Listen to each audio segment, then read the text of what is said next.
Hello दोस्तों, welcome to my YouTube channel TPK for kids. And हम लोगों ने जो 10th क्लास का सिलेबस स्टार्ट किया है उसमें आज मैथ पढ़ेंगे।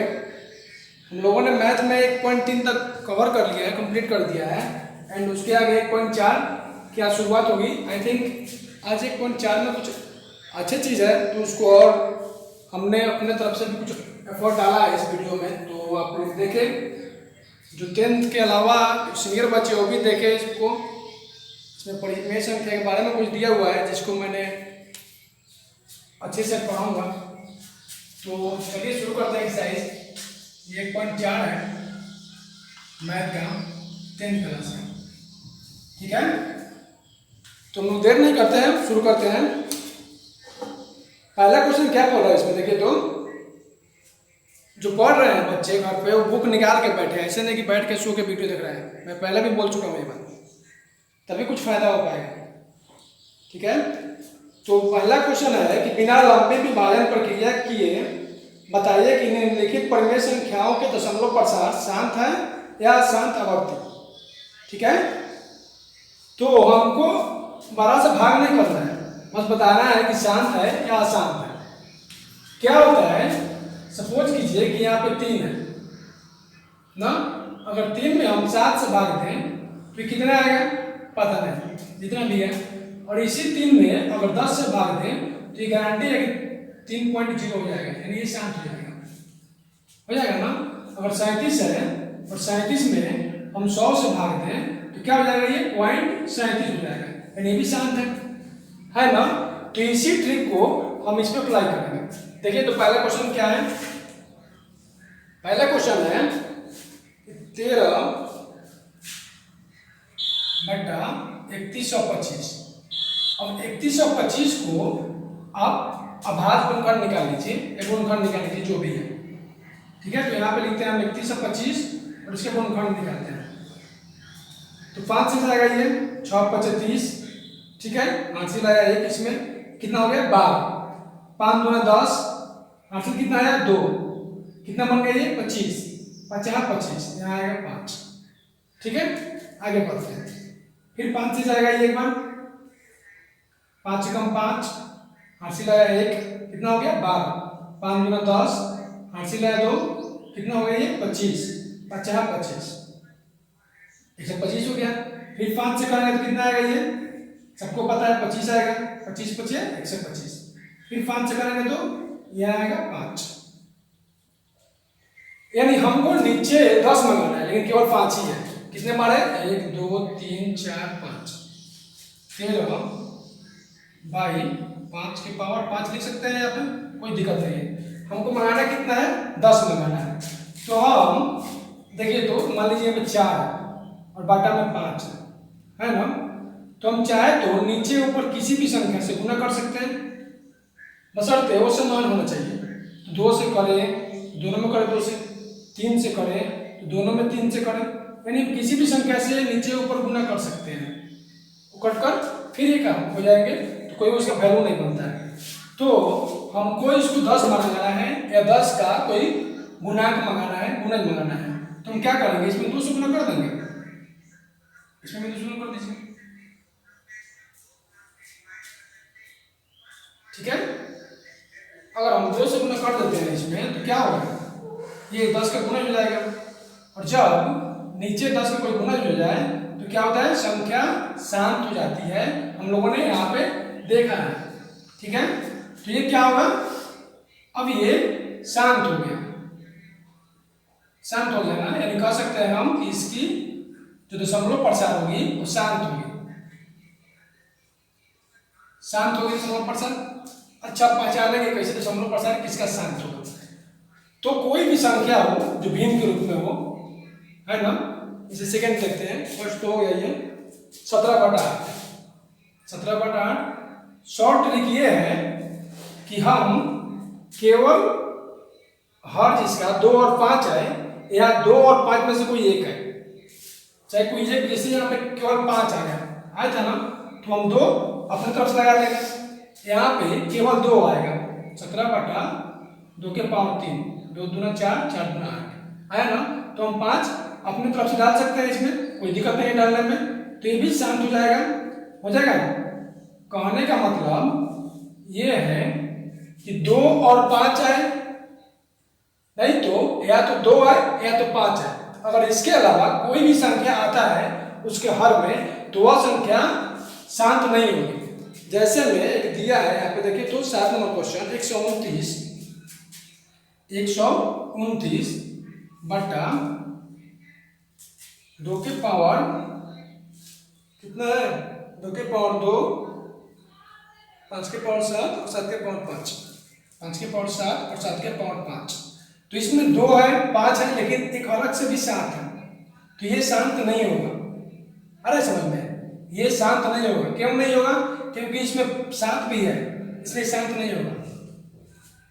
हम लोगों ने ये पढ़ा है अभी कि या तो 2 हो या तो 5 हो, या 2 और 5 दोनों हो। ठीक है, जिस भिन्न के हर में या तो 2 हो या 5 हो या 5 और 2 दोनों हो, तभी वो शांत होगा। अगर इसके अलावा कोई भी संख्या आता है तो वह अशांत होगा। ठीक है, इस नियम को फॉलो करके आप लोग सारे क्वेश्चन बना लीजिएगा, सब इजी है ना। अगर किसी क्वेश्चन कोई फंसता है, इसमें समझ में नहीं आता है, तो फिर से कमेंट कर सकता है कौन सा फंसा है। देखते हैं 2 नंबर क्वेश्चन। ठीक है, बोल रहा है ऊपर दिए गए प्रश्न में उन परिमेय संख्याओं के दशमलव प्रसारों को लिखिए जो शांत है, यानी जो जिसके दशमलव प्रसार शांत है उसको लिखना है। हम 2 नंबर को थोड़ी देर के लिए स्किप करते हैं और 3 नंबर पे चलते हैं। अगर 3 नंबर आप समझ गए तो 2 नंबर ऑटोमेटिक बना लोगे। ठीक है, चलो देखते हैं 3 में क्या है। बोल रहा है कुछ वास्तविक संख्याओं के दशमलव प्रसार नीचे दर्शाए गए हैं। प्रत्येक स्थिति के लिए निर्धारित कीजिए कि वह संख्या परिमेय संख्या है या नहीं। यदि यह परिमेय संख्या है और p बटा q के रूप में की है, तो q के अभाज्य गुणनखंडों के बारे में आप क्या कह सकते हैं। पहले हम ये देखते हैं कि किस किस टाइप का दशमलव प्रसार p बटा q के रूप में होता है, यानी परिमेय संख्या होता है। इसको मिटा देना है, जिसको नोट करना होगा नोट कर लेना।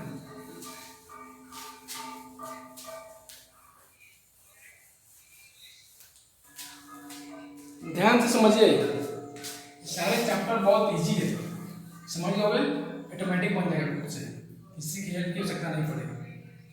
जैसे मैं लिख रहा हूँ यहाँ 0/3 एक संख्या हुआ, दूसरा लिखा 0.3, यहाँ 0.3 3 3 3 3 3 3 ऐसे होता है, ये हो गया। तीसरा है 1 2 3 4 7 8 9 2 3 4 5 समथिंग, ये 3 संख्या हो गया, 3 रूप में है ना। इसको हम चाहे तो ऐसे लिख सकते हैं, देखिए तो 3/10, कोई दिक्कत नहीं है। तो ये p/q के रूप में हो गया ना, p/q के रूप में। तो जब p/q के रूप में हो गया ये, तो क्या होगा, ये परिमेय होगा।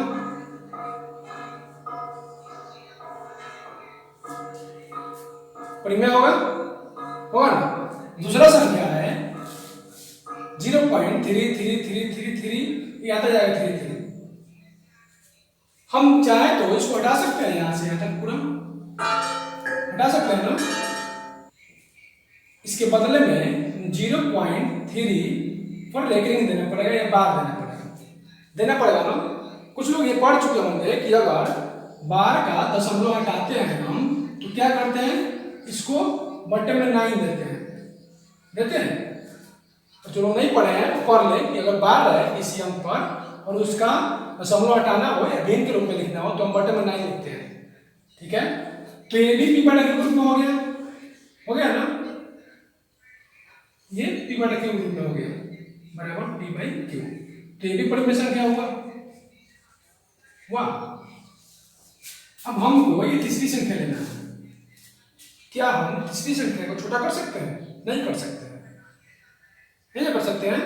तो ये p/q के रूप में नहीं होगा, यानी ये अपरिमेय होगा। अपरिमेय, ये क्या हुआ, अपरिमेय संख्या। हमने ये देखा कि जो शांत है, 3 टाइप का होता है, तीनों 3 टाइप का है। ये क्या हुआ, ये खत्म हो गया है, यानी ये शांत हो गया है। तो ये क्या हुआ, शांत हुआ, दशमलव प्रसार का शांत हुआ। ये क्या था 0.3 0.3333 ऐसे था ना, यानी ये आवर्ती है, अशांत आवर्ती बोलते हैं इसको। ये शांत नहीं है, अशांत है, यानी बढ़ते जाएगा, लेकिन सेम अंक आ रहा है बार बार, सेम डिजिट है, 3 आ जाएगा। तो ये क्या हुआ, अशांत आवर्ती हुआ, ठीक है। और ये भी अशांत है, लेकिन ये आवर्ती नहीं है, अनावर्ती है, ठीक है। 9th में आप लोग पढ़े होंगे अशांत आवर्ती, इसको बोलते हैं अशांत आवर्ती। जिनको पता नहीं है पढ़ लेते इसे, अशांत आवर्ती। ये आवर्ती है, अशांत है लेकिन आवर्ती है, ठीक है। ये तो शांत हो गया है, ये शांत है, ये क्या है, अशांत आवर्ती है। लेकिन ये क्या है, ये भी अशांत है लेकिन आवर्ती नहीं है, अनावर्ती है, अशांत अनावर्ती, यानी हमेशा अंक बदल के आएगा यहाँ पे, ठीक है। तो जो संख्याएं अशांत अनावर्ती होते हैं वो परिमेय नहीं होते हैं, अपरिमेय होते हैं। ये टॉपिक था ना, लोगों ने ठीक से कवर किया। परिमेय कौन होगा, जो शांत होगा या शांत आवर्ती होगा, यानी एक अंक बार बार आए तो उसको हम रेकरिंग चला के p/q के रूप में लिख सकते हैं, तो ये परिमेय संख्या हो जाएगा। लेकिन इसका कोई उपाय ही नहीं है, तो ये परिमेय नहीं होगा, ठीक है। उम्मीद करता हूँ समझ में आया होगा। और इसी टाइप पे 3 नंबर क्वेश्चन है, देख लीजिए, उसको आसानी से बना सकते हो, 1 नंबर परिमेय है। चलिए आप लोग 1.4 एक्सरसाइज बना लीजिएगा। अगर किसी को फिर भी कोई प्रॉब्लम आ रहा है उसमें तो क्या करेंगे, कमेंट करेंगे, हम बनाकर दे देंगे। मुझे उम्मीद है कि आज हम लोग जो पढ़े हैं उसके आधार पर आप 1.4 एक्सरसाइज को क्लियर कर सकते हो। और कल हम लोग बहुपद शुरू करेंगे, जो कि लेसन 2 है। लेसन 1 रियल नंबर यानी वास्तविक संख्या है, खत्म हो चुका है। अगर किसी को प्रॉब्लम है, सारे पार्ट वीडियो को देख ले, किसी को प्रॉब्लम है तो कमेंट कर सकता है, ठीक है।